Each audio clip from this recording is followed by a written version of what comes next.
Good afternoon, everyone. Scott here at the Pillow Talk podcast. I have a fantastic guest on today. We are going to talk about numerous different things I know you're going to find interesting. I am here myself. I normally like doing them in person with someone sitting next to me, but this is the next best thing. If I click this button here, it looks as if Emma is right next to me here. So I am going to let Emma introduce herself. This is Emma from Pure Abodes. We've known each other many, many years now. Delighted to have you on. Tell everybody a little bit about yourself, Emma, what you do, and yeah, just let people get to know you. Oh, thank you, Scott. So good to see you. We actually saw each other in person just a couple of weeks ago, didn't we? That was really, really fantastic. So reason I'm not in person with Scott is because I'm literally at the other end of the country. So I'm right down the bottom on the Kent-Sussex coast. And I am a property investor. And yeah, I really have admired Scott for a very long time. And in fact, Scott was the one who very first started me on my serviced accommodation journey. I remember our little our masterminding sessions, and just being really inspired by yourself. So that was good, Scott. And yeah, I've just come through from a corporate background and through into doing the property investing. And yeah, a bit like yourself, I really love kind of helping people. So that's been a bit of my journey. Lovely. And Emma's been very modest there. Emma and I normally go live at the same time on a Monday, and I'll do 12:30. You normally do yours, which is always interviews with industry experts, amazing people.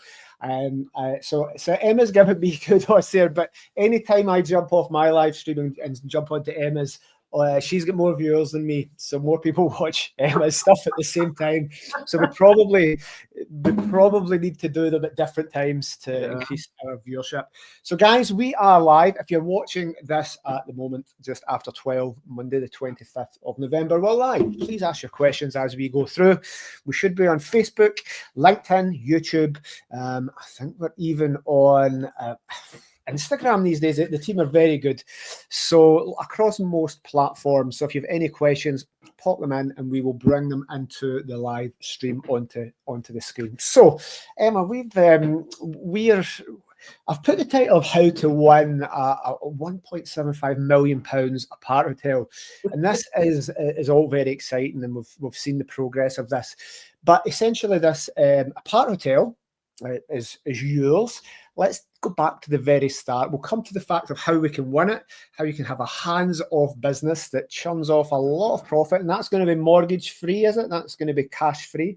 Totally. Yeah, so by the end of this, someone could have facilitated winning an asset worth 1.75 million.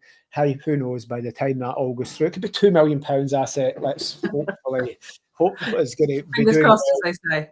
At least with inflation, it'll be £2 million probably by the time we end this podcast. So we'll talk about that at the end, but we want to get to the journey.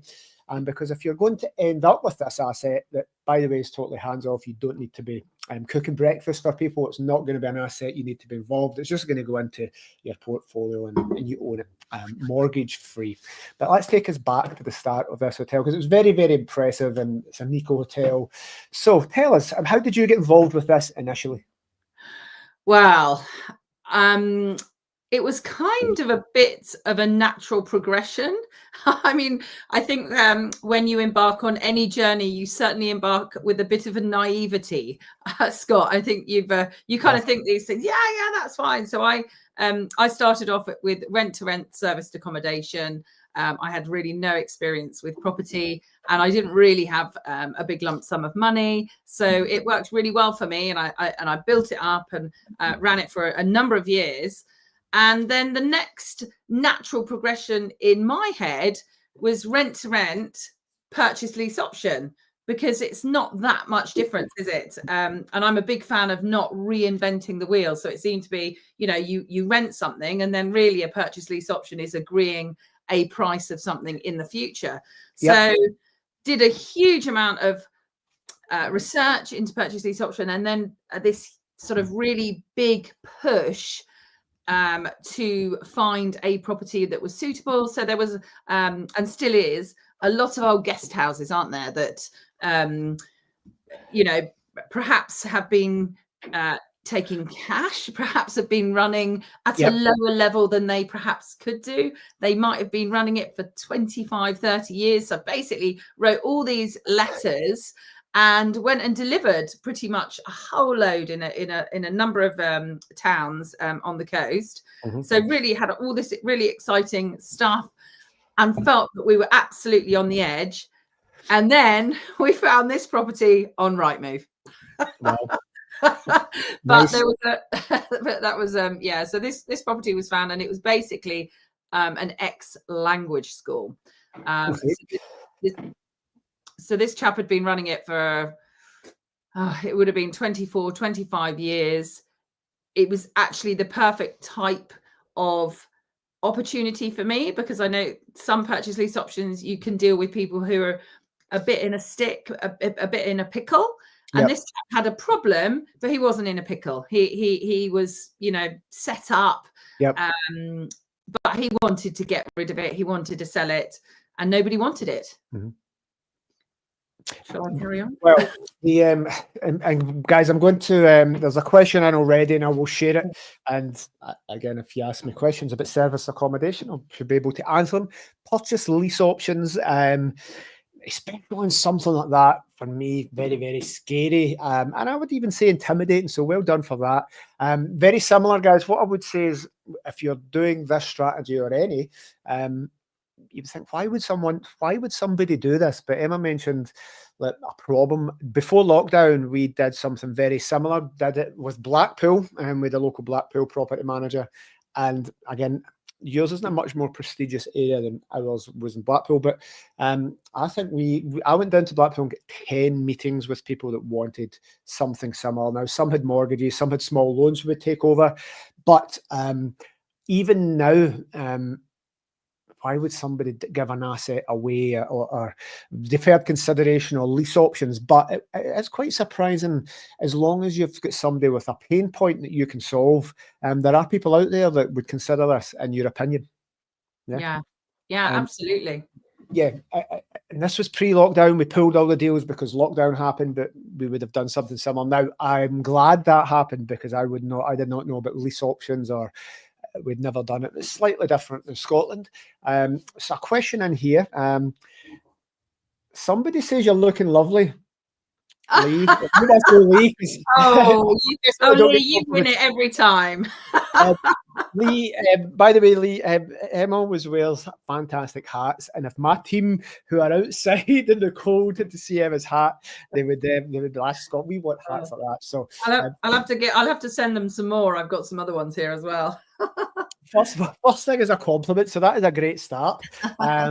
Right, if you can do this one, please, Emma. I'm putting that up on screen. Can you explain lease options a bit more? What I would say to the people in the audience asking that, Emma will probably answer that. One, we're not going to go into too great a detail here because we want to cover other things. Emma, you have done this strategy with a hotel of that size. Least the answer to that can't really be covered in 2 minutes, but Emma, you'll be able to do training in this should people want this, and we'll cover that maybe later. But Emma will answer it just as a brief overview. But if you want to know this in detail, I'm pretty sure Emma can teach you one-on-one. Is that right? Yes, yeah, absolutely. I mean, I think with as I sort of mentioned earlier, a purchase lease option is generally somebody has a problem, and the easiest description is generally they don't need the money now. Yep. That's kind of how you're looking at it. So if I just explain with our hotel as it eventually became, so this chap had a language school, and during COVID it was shut down. He had no choice. I mean, literally no choice. It was a really successful 24-year-old business. He'd bought the property quite many years ago, and he basically had just a major problem. But he was perfectly, he wasn't in any way, it wasn't affecting him as his livelihood. He was going to be retiring anyway. So he was kind of like, okay, I'm just going to bring that forward. But he had a problem. He had an empty building. He tried to make it into an HMO. I mean, you can't make it up. they knocked him back. He could do nothing else with it, and they knocked him back. Yeah. And then what else happened? Oh yes, and then on top of that, quite often, I don't know if people understand, but it needed to be advertised as loss of a community asset. So you get that a lot with kind of pubs. So obviously you don't want to shut down lots and lots of pubs because you want to maintain a community feel. And it was felt that this foreign language school, by the way, so kids coming from abroad to learn English here, and yeah, they made him advertise it, and usually it's 6 months, but they made him advertise it for a year. So he was really in a awful position. He couldn't change it into an HMO, and it's a huge building. It doesn't really work as flats. He then had to leave it for a year. So yeah, so we basically just started up those discussions. And by the way, lots of people are really frightened to talk about this kind of thing with agents, but I'm a huge fan of getting agents on board. And we just started a discussion. You know, we'd really like to help you. We'd really like to buy it, and we'd really like to buy it for your asking price. But we think we'd like to do these things to it and then purchase it down the line. And it was literally as simple as that. Now, obviously, there was a lot more discussions around that. But inherently, that's it. You agree a price in the future. So a price that you're going to purchase it for in a certain number of years. And you usually agree a kind of rental or lease in the meantime. And it's basically that simple. And it does seem like nobody would ever do it. Now, are there loads and loads of them? No, not necessarily, because it is something very different. But if it really works for somebody, and it really worked for this person, it's great. As you mentioned something there about sending letters out and people take that. So B&Bs, guest houses, Aparthotels, hotels, we went, like I say, lockdown stopped it, but it would surprise you how many people are operating hotels in the old school Airbnb, the old school B&B guest house. They're there cooking breakfast. They're offering amazing hospitality to their guests. But we went and we saw a massive discrepancy between the asking price of a property, but the income it was making. And back in the day, it would surprise you how many guest houses at BB's only made £80,000 and were happy to just be below the VAT threshold. Coincidentally, and I'm thinking, how can all these hotels of different sizes all just be making £80,000? And again, it turns out that threshold of charging VAT, the 85 as it was then, I believe it's 90. Well, some people may or may not have taken cash to make it, so that they wouldn't put everything through. However, they would say my business was churning off, let's say £120,000, and they'd want that asking price to be a reflection of the blood, sweat and tears and the income that property is making. Now, if you to buy that in a traditional way, Emma, you would say, well, as property investors do, and shrewd entrepreneurs would say, well, you're only showing your accounts at, let's say, 80, but you're claiming 120. Well, we could never get finance in that. Therefore, the asking price that you're looking for is unrealistic, and we can't ever, now that you've mentioned there's perhaps cash been taken, it puts them in a really, really bad position. And I think as genuine property investors and ethical entrepreneurs, we want to give people a fair price. But actually, it's going to be really reasonably impossible to borrow money, to give money, or say, of course, you can have the business based on that valuation when actually your annual accounts are showing, let's say, sub 80 or some element of cash there. So this allows you to give a price that is a reasonably fair market value, because it's down the line. So you don't need to negotiate hard based on that, because I would assume that Aparthotel, the price that they were looking for would be a bricks and mortar price. So tell us, you're hoping that in 3 years' time, or whatever that lease option period is, you're agreeing a price at roughly a bricks and mortar price, but you're not going to be revaluing that at a bricks and mortar price in 3 years, are you? You're going to be doing it differently.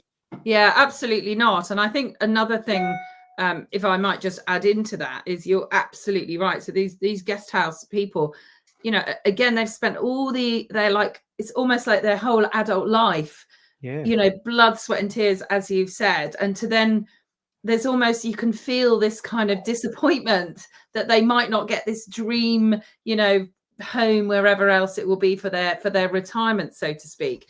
And lots of them always make me laugh, would always moan about their knees because all they've done is run up and down stairs all the time. But I think that the biggest one as well is that with these type of properties, banks tend to only want to lend 50 or 60%. So you have to sometimes put in, you know, literally nearly half the value of the property, which again, there's not many people, and certainly not necessarily the sort of more professional property investors who would be, you know, willing to do that. So yeah, absolutely. What we did is we knew that he'd been knocked back for the HMO. So we looked at what would really work for that building. And certainly it's in Folkestone. So if anyone knows Folkestone, it's absolutely a really beautiful place. It's got sandy beaches, it's got pebble beaches, it's got, I mean, literally so much money being invested into it. It's a really great place. And so yeah, and the local council, one of the things that they were saying in their manifesto is that they wanted more better class hotels. So exactly like you say, a lot of these areas tend to have sort of maybe not the higher area. So yeah, we decided to convert it into 16 studio apartments, which then now enables us, after a couple of years though, these aren't things that happen overnight, we can start to look at getting a commercial valuation. And that's what they're actually valuing. They take into consideration, obviously, the building, but they're really looking at it from a business perspective. And that's how you can get that much higher valuation. And therefore, with that, talking about that kind of deposit, we already have this uplift in the building. So as people say, the money's in the bricks, so to speak, which then enables you to raise the funds to purchase it. Fantastic. And that you were talking about folks, and that question came in. I'll let you think about that question. But again, if I won't share the figures on this one, but if somebody's selling a little guest house for £100,000, and actually even the books that and we always say operating that as a B&B or a guest house. Well, when you're looking for these deals, guys, or you're speaking to Emma and she's helping you find these deals, looking for stuff, and now that's a big, ambitious project. It's in a nice area. It's on the seafront. It's in the millions. But guys, there'll be loads of wee guest houses at 100, 200 grand. And if you take the fact that they're there cooking breakfast for people, they're on site, they're staying in owner's accommodation, which is at the very least a 1-bed studio flat, probably a 1 or 2 bed. Because we're Aparthotel here, but you're not in cooking breakfast at this place, are you? You're not involved in getting people scrambled eggs and changing sheets every day. This is a kind of automated business that you don't need to cook breakfast. No, it's completely, and obviously I've got a really exceptional management company in Pillow Partners, but absolutely, and we really have done it. It literally is.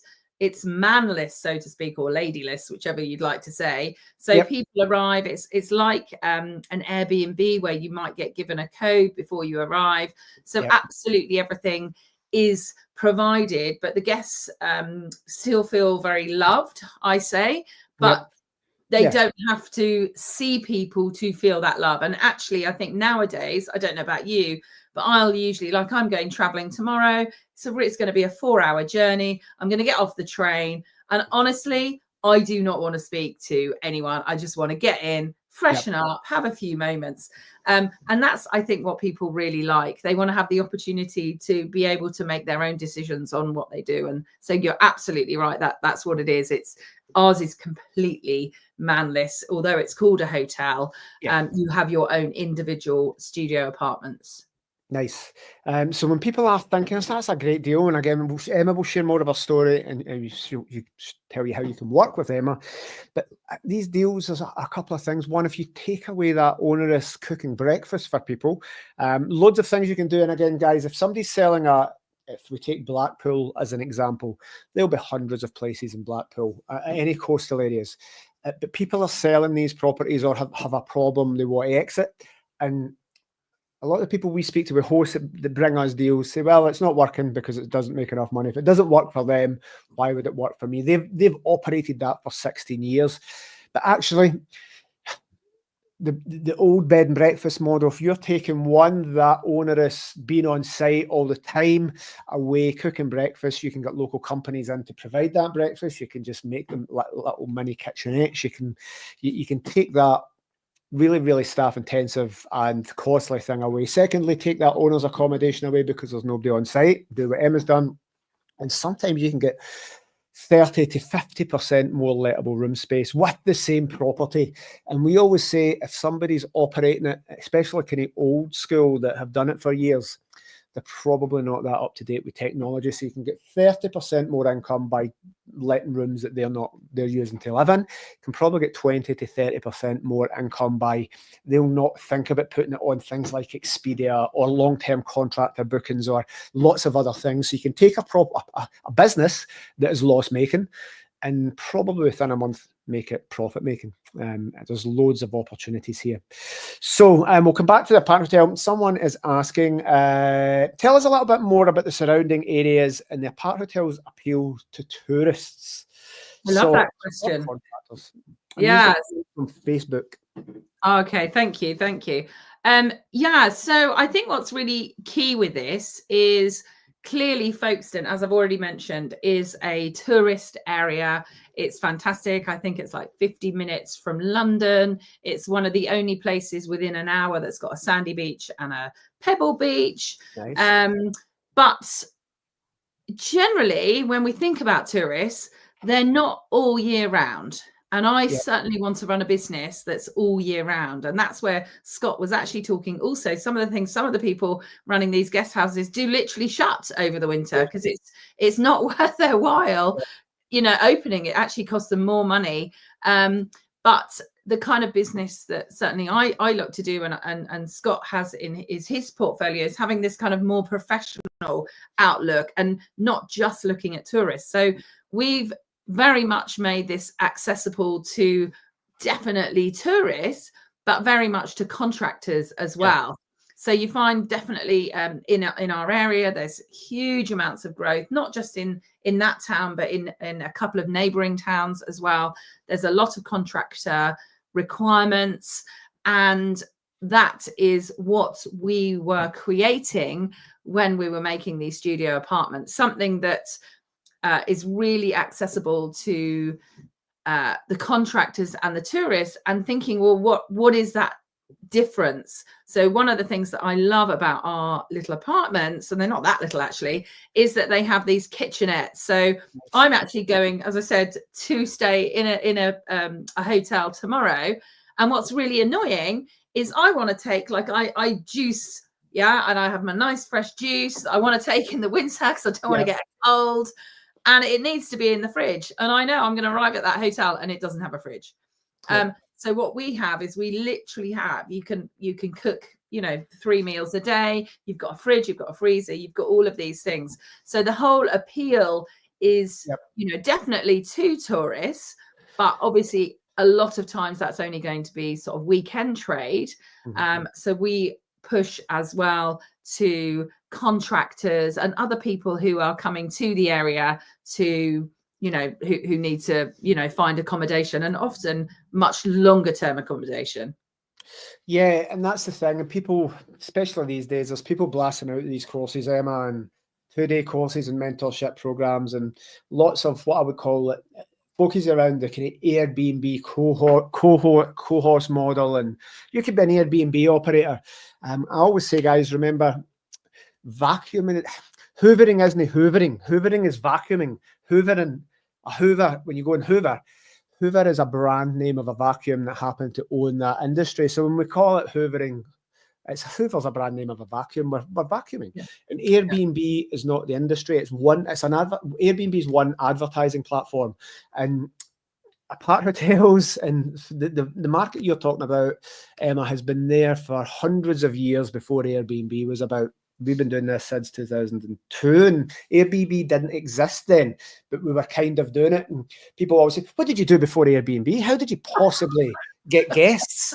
Well, Airbnb will be bankrupt or sold in 5 years, and it will continue. So contractors, winter lets, executive lets, you're going away for a few days, Emma, but you would not want to, 4 days in a hotel, unless you're on holiday, but 4 days in a hotel's quite enough. It's a bit of a luxury. The people come in, but you're not going to get anything. You're not going to be able to cook. You're not going to have a wash machine. 4 days, you're going to start washing your clothes.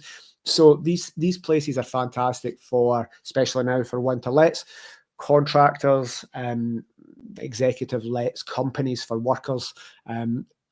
For winter, I was asking the team today, would the leadership meeting at 10? And I was like, what's the bookings like? And actually, with everything that's happening, tourism slightly down, but turns out that the contractor booking, so a lot of our properties sitting at 100% all Christmas, all New Year, which is fantastic. But in the tourist areas, some bookings are down. So you need to rely on these 3 different levels of different lets. So that's fantastic.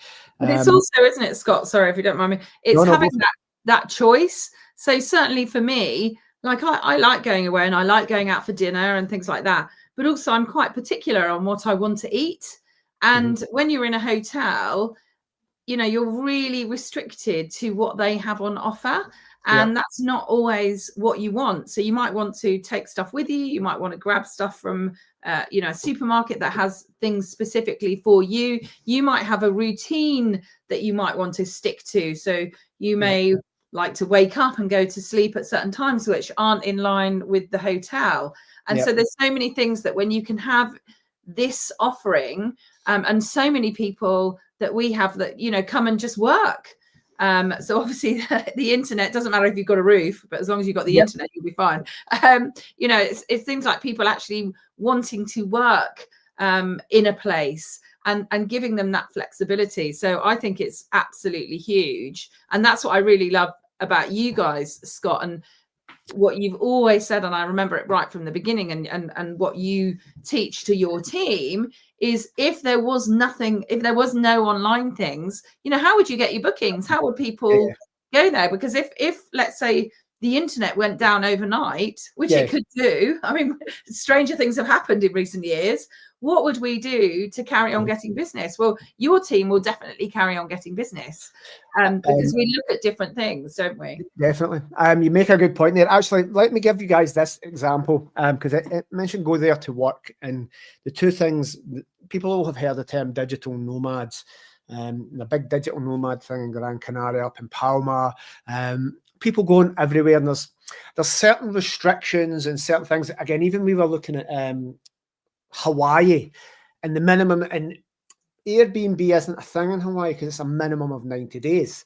And I was like, well, you know what? If you could set up workcations, if you could go and stay in Hawaii for 3 months, you think you'd get a little bit more done? You'd be more creative than stuck in central London. So guys, I'm going to put this to you. And if you contact the team, I put a chat in here, the team will give you a really nice discount code if you're taking probably over Christmas. It won't be months lets, but if you're taking a week there, I want you to think about this. If you go and book this Aparthotel or anything else in Folkestone as a holiday, you will not be able to write that off against your tax as a business because it's a holiday. However, if you're booking it through us and we invoice you for a week for a workcation, if you're stuck in an apartment in London or any city, but imagine going to the coast in Kent and Folkestone, the weather might be hot weather, Emma, but you're definitely going to be more creative. You're in a different change of scene, and we're starting to do a lot, and we'll be packaging up these for 4 days and 7 days of workcations. And just imagine getting out of your normal office, your normal environment, and heading to the coast. And it would surprise you. You're in the Kent area, but it always surprises me. I meet people from London and Birmingham that have never seen the coast. They've spent 40 years inland. And I was brought up on the coast, the west coast of Scotland. So I'd go running in the beach every lunchtime during lockdown. But there's people that during lockdown did not see any countryside. So, but talking about that, Scott, is so important. There is something so special. I mean, I tend not to go to the beach in the summer just because there's too many people there. that in the winter actually is just incredible. You can, if you want to go swimming, I mean, obviously you can go swimming without a wetsuit, but equally you can put a wetsuit on. And just walking along the beach, there's something about it that gives you incredible energy. You're absolutely right. It's almost like, you know, clearing the cobwebs. And, you know, when I go to the hotel, we've got sort of 2 levels. You've got the beach level, and then we've actually got a kind of a cliff, I suppose. It's called the Leas. So you can actually walk along. It's almost like the old sort of Victorian, you would perambulate along, and it really makes such a difference to how you feel. So yeah, absolutely, I would definitely second Scott's opportunities there to go and spend some time away. We've actually wouldn't because we were talking, and Em had mentioned booking on platforms. I'd actually remember that, and I'd said to the team, the new property managers we get, assume there's no Airbnb and book.coms, because you can't, they're reactive bookings. How do we get proactive bookings? I'm not going to give our sort of strategy away to our competitors should they be watching, but workcations, and if anybody's watching, guys, we'll give you a really amazing discount code for this to come and spend a week there, and you can book an apartment out for a week. You can put as a business retreat, as a workcation, you're working on your business, you can put that, I'm not a tax accountant, but you can probably write that off against your tax expenses. We're thinking of doing it over in Cape Verde and linking it into local charities, Emma. So a workcation there for 5 days. Well, I would say go do a couple of days planning, and next year we're going to be giving people the worksheets and the books, and so that is actually a deductible expense to go and plan strategy sessions and build your business for the next quarter. And you can get holiday. You might want to take your husband and wife and have a little bit of fun times, but during the day, 5 days, going there for 2 days, working, getting your head down, working. Day 3, you're switching off, you're going down the beach, you're doing some charity work, you're doing some social impact with some of the other things round about, helping somebody. So you're going to that area and delivering social impact. One, you're helping people locally, which is what we do at Pillow and one of our social impact targets. But secondly, you're not thinking about your business, you're delivering impact or walking in the beach or helping out at a food kitchen or a charity centre thingy and close. And then you go back and do your next 2 days planning. So there's magical things you can do. But guys, I guarantee you, and I conclude myself here at HQ, we've got whiteboards and TV screens. That's the podcasting studio. This should be the most creative place. We've got boardroom for 30 people. If you've seen the Centre of Excellence, it's massive. It's the best creative space I could find. But it turns out when you're here from 6:30 in the morning to 8 at night, 4 days a week, it doesn't become that creative. It becomes a slog. So we're getting into the workcation thing, guys, but I want to put this in your mind. Don't think of this as a holiday. If you're an entrepreneur, would spending a couple of £100 to go away bring you more than, would spending 500 quid for a week away bring you more than 500 quid back to your business? You'd 10x your money. Yeah, I believe.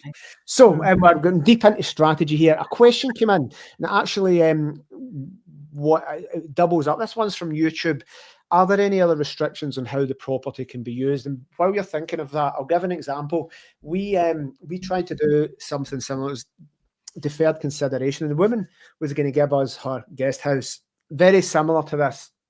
We took the title deeds from day one, and I asked her why what was her pain point? Why did she want to do it? And you know how people try to get planning permission to change residential to SA and can't? Well, her pain point was the total opposite. It was in an area with loads of guest houses, and she said, I can't operate this as a guest house, and I'm on business rates. I've got cancer and I'm going through all the treatments for that. And the local authority would not let her change that back to residential.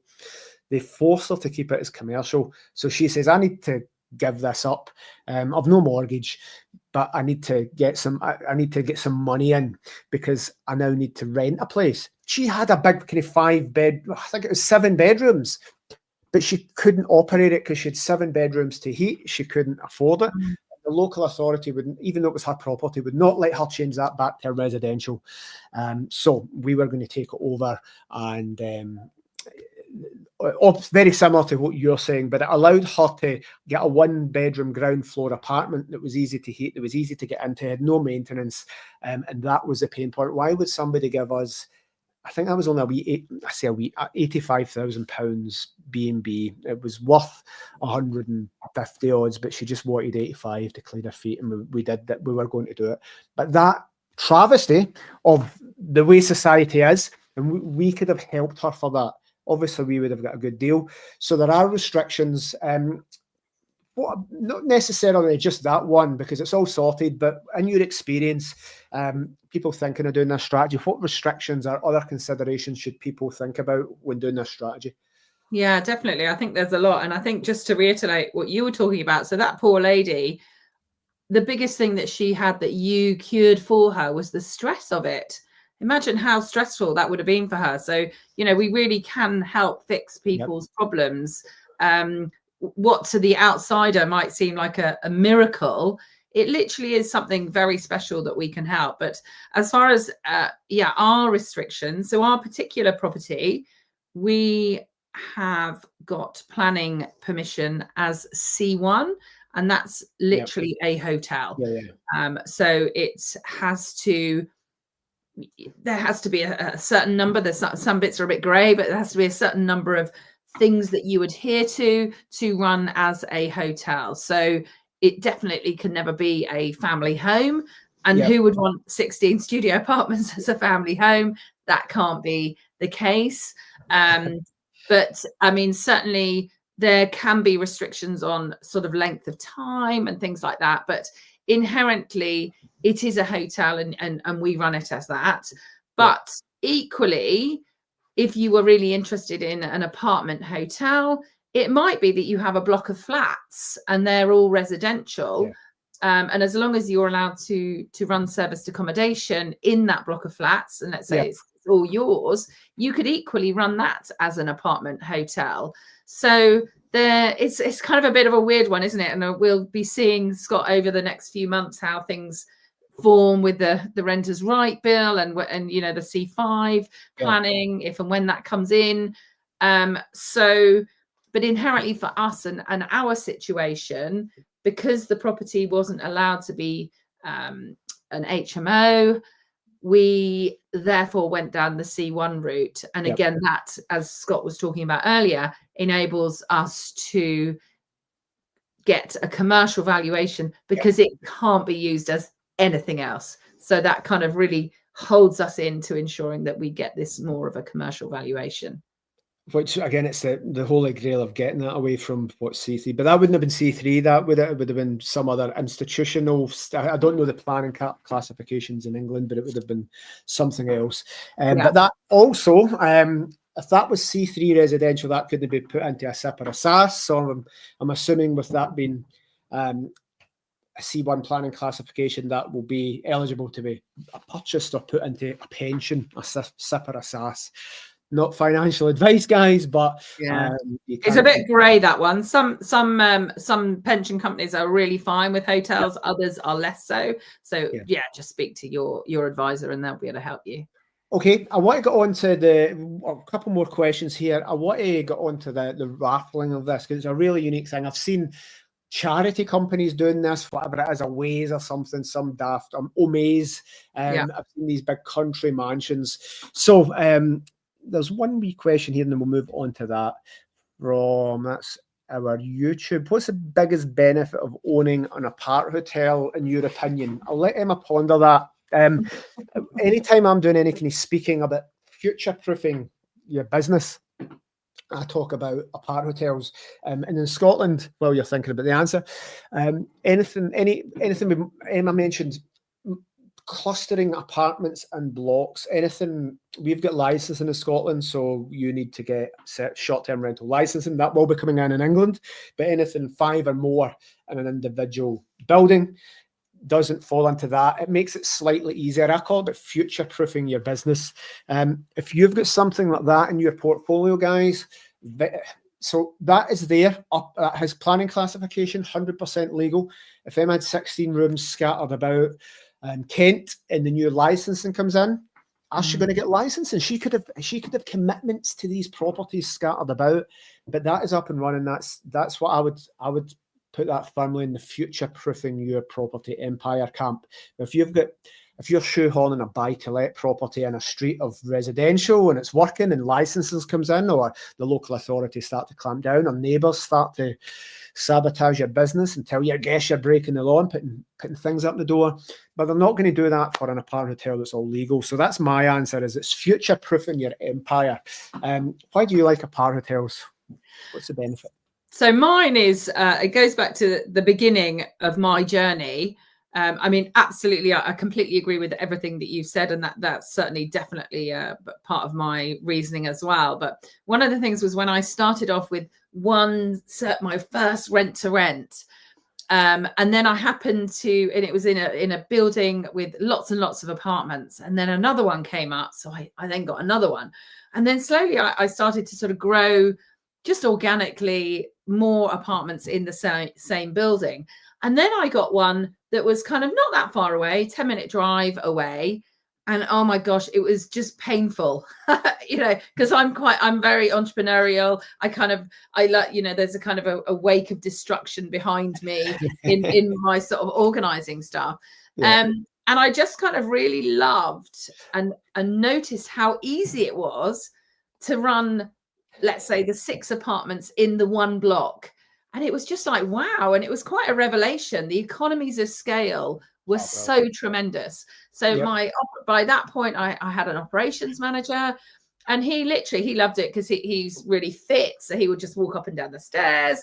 But literally, everything was in one place. So we had all our linen delivered there, all our linen collected from there. It was just an extensive, huge list, which I just kept looking at and thinking, this is so much easier than having a lot of individual properties. Now, of course, we find ways of running those individual ones.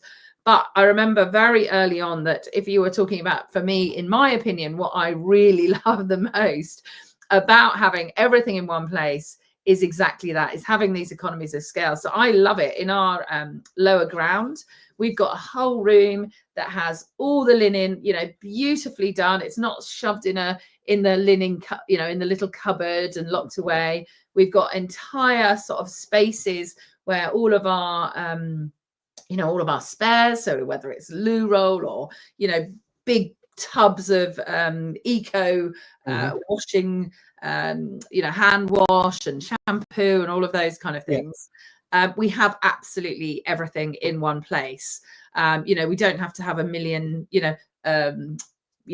hoovers, for instance. It depends on your cleaning scenario. But so I think in what I love the most personally about having an apartment hotel is that economies of scale. Is you literally go there and that's it.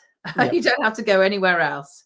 Yeah, perfect. And one thing from, I suppose, being a management company, thousands and thousands of properties we've looked after, and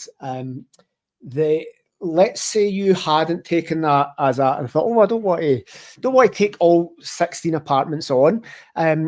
Let's say you took a couple, but then another operator took another couple, and everybody, let's say there was 16 different people in there. Make it simple.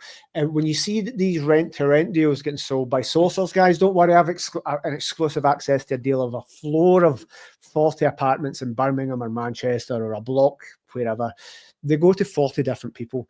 And you imagine 40 different people, unless it's all operated by the same person, like Em operates them, she sets the prices, she controls the standard of guests, who goes in, the standard of the communal areas. So if there was 16 different people in there, all competing, what happens? Everybody says, well, Pillow manages 4 of them, I need to undercut them. And it's the same in areas, I'll use Blackpool as an example. Everybody competing, everybody lowering prices. And when it's a race to the bottom, people are just lowering to the bottom that they possibly can. And people that have even better photos win, people that spend a little bit more on furnishings win.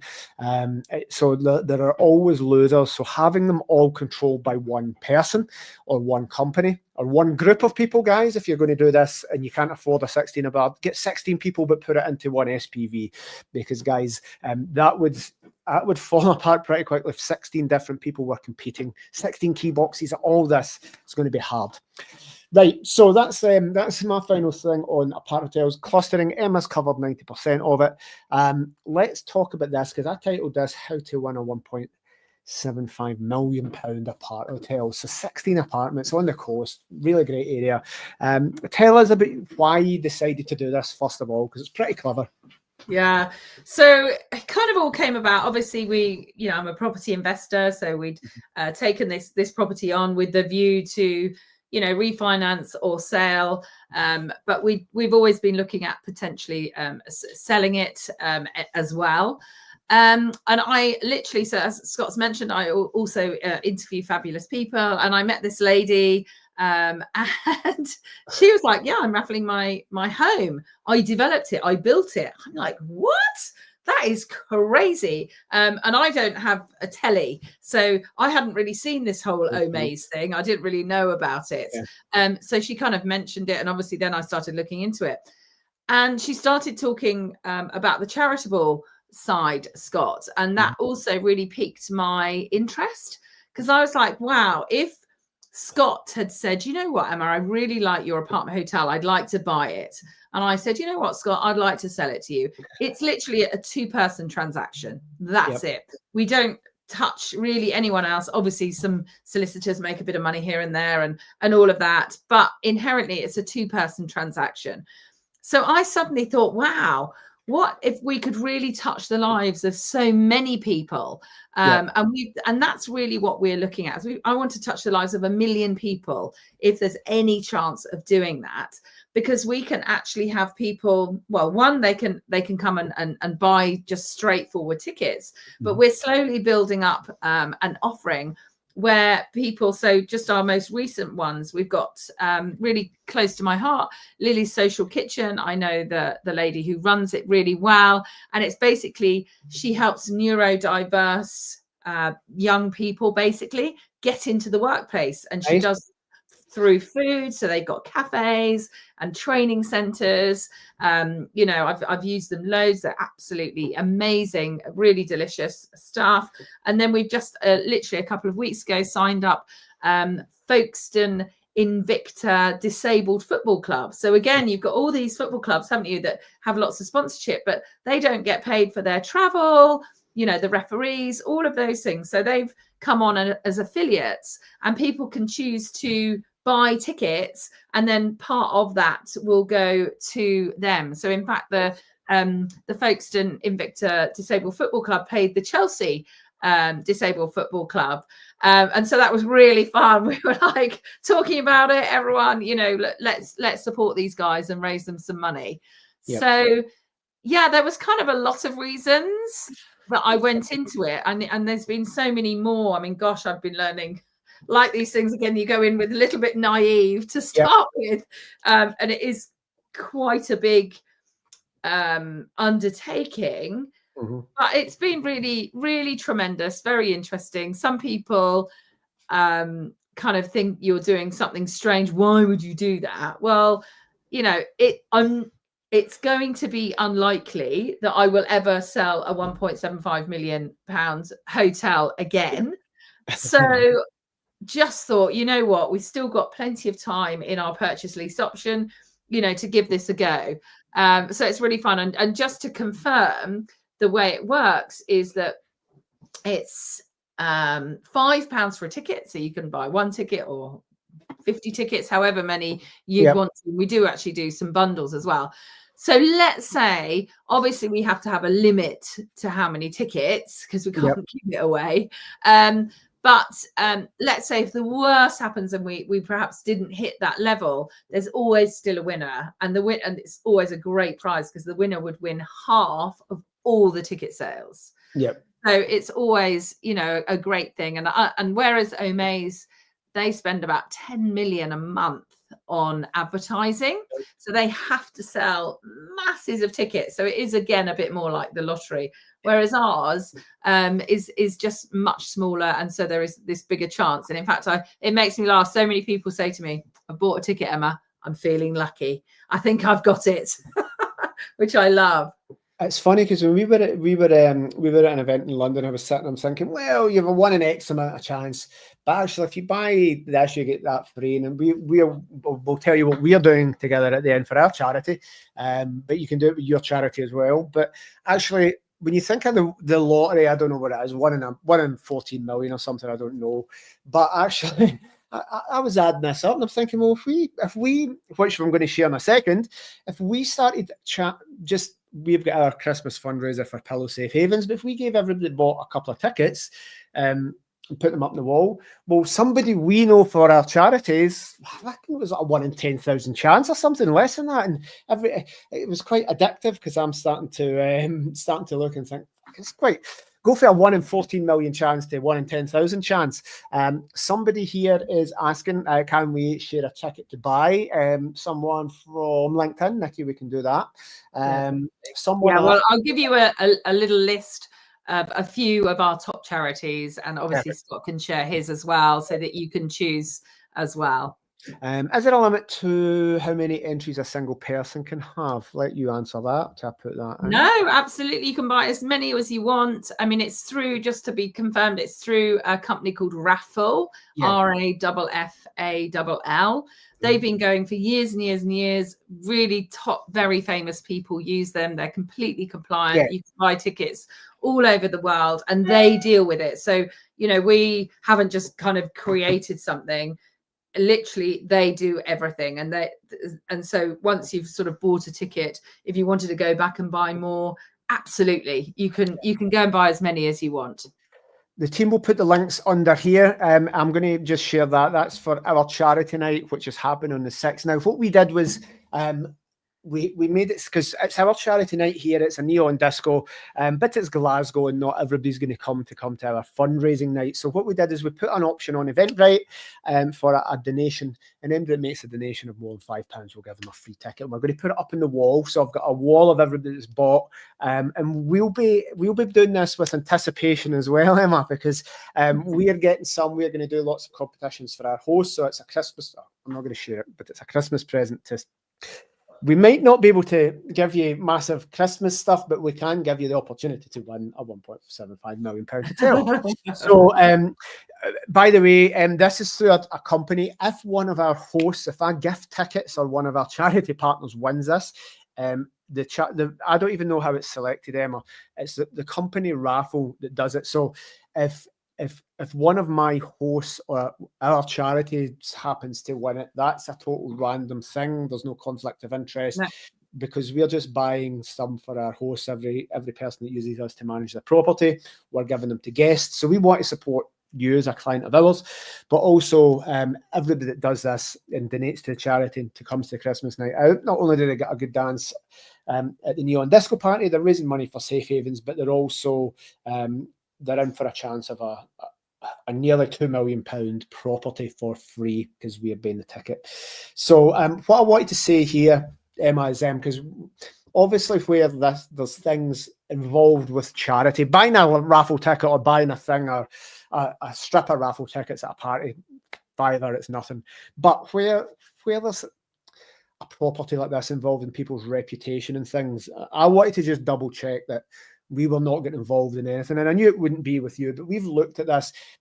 I want you to explain the best case. And if you've got one raffle ticket here and or one electronic raffle ticket, the best case is you acquire this hotel that we currently manage. It's hands off. It goes from your ownership to theirs legally, title deeds, everything. They don't have a mortgage on it and they win that Aparthotel. But the worst case scenario is they're getting hundreds of thousands of pounds. Yeah, the worst case scenario that is obviously they can only raffle that off if they sell enough raffle tickets. So if it doesn't achieve the raffle ticket sales, what's the worst outcome for somebody spending a £5 that wins? So absolutely, if they win, then they would get half of the total raffle tickets sold. So I mean, yeah, that's still great. And also, I just wanted to mention, like you're, buying tickets. Every ticket does have a unique code. Yep. So let's say, for instance, you wanted to buy a ticket for you know, somebody for Christmas, we do actually provide a little certificate that you can print out, you can put the code on it, and that will enable people to know that that is their ticket, so to speak. Right. So yeah, if you did want to buy a whole load, and exactly as you've said, Scott, the fantastic thing is that, you know, you literally have a property that doesn't have any lending on it. So that's huge. You know, quite often you have to pay these huge mortgages. So it is an income generating property, and you can be kind of as hands off as you want. Or if you wanted to go in and really make it yours, I've done quite a few videos. Did you want to, you know, change it to be, you know, specifically a type of hotel or something, then equally you can do that too. And we do actually have a lower ground floor that has a number of rooms that you could actually go and live in if you wanted to. So there really are so many opportunities with it. Cool. And I don't want to get into the technicalities of this because it's when it's terms and conditions, but somebody asked the other ongoing costs like maintenance, local taxes, the new owner will need to handle. As a profit-making entity, there won't be a mortgage on it, so there won't be any lending against it. So pretty much every penny that those 16 rooms make, and even if there was because you're paying rent or you're paying a lease on that and still making money on it. So you're paying, I'm not going to share the figures, but you're essentially paying what a mortgage, you're paying rent on a £1.75 million business and churning a profit. So imagine what you'd be making if you didn't have. So like your own house, guys, I would imagine, Emma, you're going to have some costs, but you don't need to use us as a managing agent. If you do acquire it, you could do it yourself, but it would be a hands-off business. It churns off a massive amount of profit, and you can bang that into a company. Logistics of that you can talk offline if you're a winner, but it's a good problem to have that you've got a little bit of maintenance cost in a building worth nearly £2 million that you don't have any lending on. Exactly. And if you were really like, oh, I absolutely would love an opportunity, but I don't necessarily want to run the hotel, you could buy it, you could sell it. But equally, we do have an alternate cash prize of £500,000. So you know, everyone's a winner from that perspective. But exactly like Scott says, if you think about it like just a house, you have to pay obviously your utilities. It's not council tax, it's business rates, but there are absolutely costs of running a business. But that's, you know, totally normal. But you have the income coming in. And I don't know how many Aparthotels or guest houses there is, but there'll be 500,000 of these across the UK, and every single other one of those will have a massive mortgage at probably 50 to 60%. So they'll have £1 million mortgage on that. You guys won't. So it's kind of negligible. But if somebody wins it, a lot of people have bought tickets through us and said, well, we'll just give it to Safe Havens because so if a charity happened to win it, we would rent half it out, but we would, to cover the main, so we'd rent 3 or 4 rooms out. But if Pillow won it, we would just give that as Safe Havens, as funded stays to those that need it the most. And we would rent the minimum amount of rooms out, a couple, to cover the bills, and would give the rest to charity. So a charity would use a management company like ours, make the money to run it, and then give the rest, give 10 of those rooms for free forever. So there's ways around it. A nice question: when will the winner be announced, and when is the deadline to buy a ticket? And that's a great question. Absolutely. So the deadline is the last day of February. I'm thinking it's 7:30 p.m. in the evening. So I would imagine that as I say, we don't control the actual purchasing of tickets, but I would imagine that you can literally buy a ticket up to the last minute. And then we're going to be doing a bit of a build up, bit of excitement. And then literally it is an online thing. They do the draw, so to speak. And then we announce the winner. And this is an external company to you and I. We don't even control this. It's Raffle. That's their, like Omaze or whatever that company is. It's all done. That's their job, is to run that. And I'm assuming where there's money involved, it will need to be triple checked, and it's all it will be 100% legit there. Yeah, they've as I say, they've been doing it for years. They've even done stuff for the royal family. You know, they're a very, very well renowned, highly compliant, even across the world. Yeah. So yeah, they know their stuff. We didn't want to start making up that kind of thing. Yeah. I'm a property Well, investor, not a raffle company. as you said, there's a learning experience with property, with Aparthotels, with lease options, with everything. We definitely don't want to be doing raffles and stuff. So that's another thing. This property here in the future, that is kind of bricks and mortar price. That will be up and running if we can get a few, whoever takes this on, we can't say how much it would make because we don't know how some would run it. But a 16-bed Aparthotel in an area, Folkestone, that should be working very, very well. With inflation, with property prices rising, with the turnover of that business getting bigger and bigger as you get better occupancy, higher rates, and the books show if you've got a couple of years of books on that, you're able to either sell that for a hefty price or probably, well, you'll be remortgaging it with no money left in anyway because you'll be getting an original mortgage, but you could remortgage that easy enough. So you could end up with an Aparthotel that probably pays for itself monthly. I don't know the numbers, but you could remortgage that, I'm not going to say $1 million because I don't know the numbers, but you could get hundreds and hundreds of thousands of pounds out of that, and still that would make money with the mortgage in place. You could pay your mortgage off and get half that money out and buy other properties with it. So there's some amazing things you can do there for that. Absolutely. Here's a question: will the current staff be retained? You don't have any employees for that, do you? All outsourced?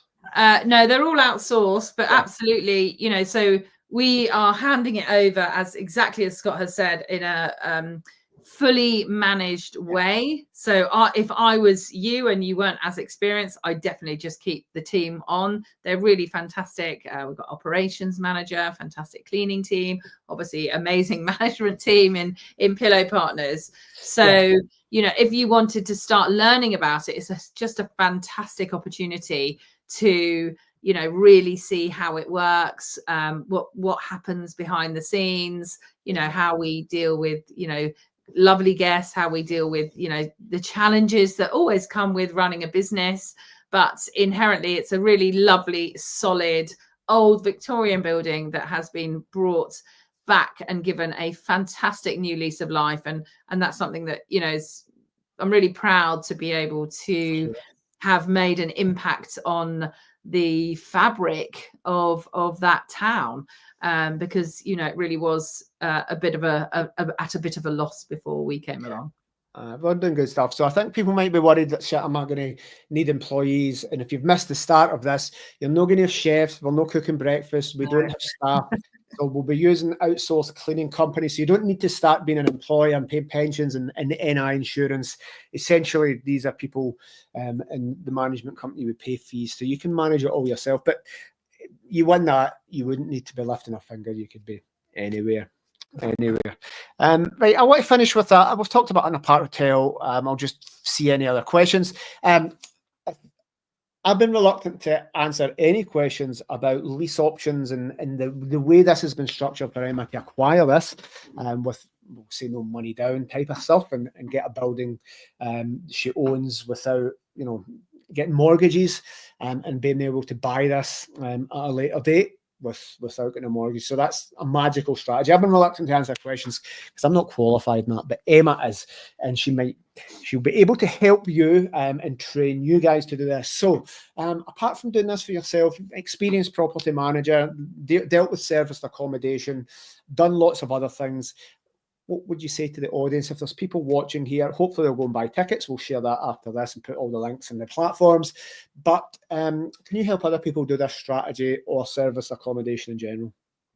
Yeah, absolutely. So I absolutely love helping people. It's kind of been something that has been part of my fabric of who I am for many, many years. And I hadn't really realized until I got into more of the property space how much it makes me alive to see other people succeeding and seeing them doing really well. So absolutely, if you want to find out sort of more about how I can help you, I do really lovely mentoring. I like to keep small teams, so those people really get to know each other and they support each other, and that's actually really lovely when you start seeing people blossoming together, growing together, especially if they're on that journey. But I think the biggest thing that has been huge for me is understanding in this property journey how much your mindset affects you.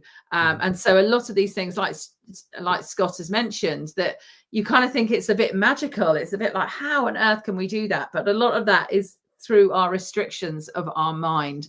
So yeah, if you want to sort of find out more about sort of mindset as well, I'm actually literally, we're just launching this week the beta phase to my mentees and my subscribers, who are going to start doing a this course that's over 6 months, and it's kind of based on Bob Proctor, Think and Grow Rich, so many of those classics, but a lot of the books that I found over the years, it's hard, isn't it, sometimes, Scott, to apply it to your personal circumstances. And so I've created a formula to help people with that as well. So if you want to come, my company is Pure Abodes, but equally we also are setting up emma-howitt.co.uk. Sorry, that's a new one. I do love, and like Scott, I'm out and about on socials, and I love giving out free advice as well. So you can come and follow me. You won't miss her. Right, I'm going to finish up there, guys. If you've been watching the live and I've missed your question or it didn't come through, I didn't pull it to a live screen, please get in touch. I'll make sure we get that to Emma. If you are watching on any of the replays, if we've sent that out by email and you're catching up on any of the social media channels after the fact, you can contact Emma. Nice and easy to get in touch. We'll be sharing all her contact details under this video, so check the comments and we'll share it. I'm super impressed by this. I would love to definitely love to win this for the charity, but guys, there's just so many good things we can do. There's a final thing from my great interview and on a Aparthotel. I think actually that's one thing we didn't say, is the tickets are only £5, and I think if you buy bundles you can buy 2 get some 3 as well. So Big Mike saying that's a £5. That's a good way to end. So thank you. Thanks, Mike. So thank you very much for your time, guys. I've learned a little bit about lease options, loads about property. It's actually, I've got more viewers on this having Emma on than I do myself. So thank you for everyone that's watching. It was good to join forces, isn't it? The economies of scale again, Scott. It works well, and I really appreciate you having me on here. I'm glad I'll make sure everybody gets the links, and please get in touch with Emma. Follow her across all her channels as well. Emma, thank you very much for your time, and I wish you all the success. And guys, I think a winner has been watching this today. One of you guys watching this will be the lucky recipient at the end of February of a £1.75 million property asset with no lending on it. How amazing is that? Emma, people work their whole lives to get that kind of asset, don't they? And somebody could win that in the next 3 months. Pretty amazing. Exactly. Life-changing. Definitely. Okay, thank you, Emma. Thank you for everyone that's watching. If you're watching on replay and didn't get your questions asked, just get in touch and we'll make sure we get those to Emma. And I'm sure we'll be on in the next few weeks. Let's do this one again, Emma, to spread the message to more people as well. We'll do it at a different time, on a different day, maybe on a Friday or something. See if we can share this message again. Amazing. I really appreciate it. Everyone, have a fantastic week and we'll see you next time. Bye.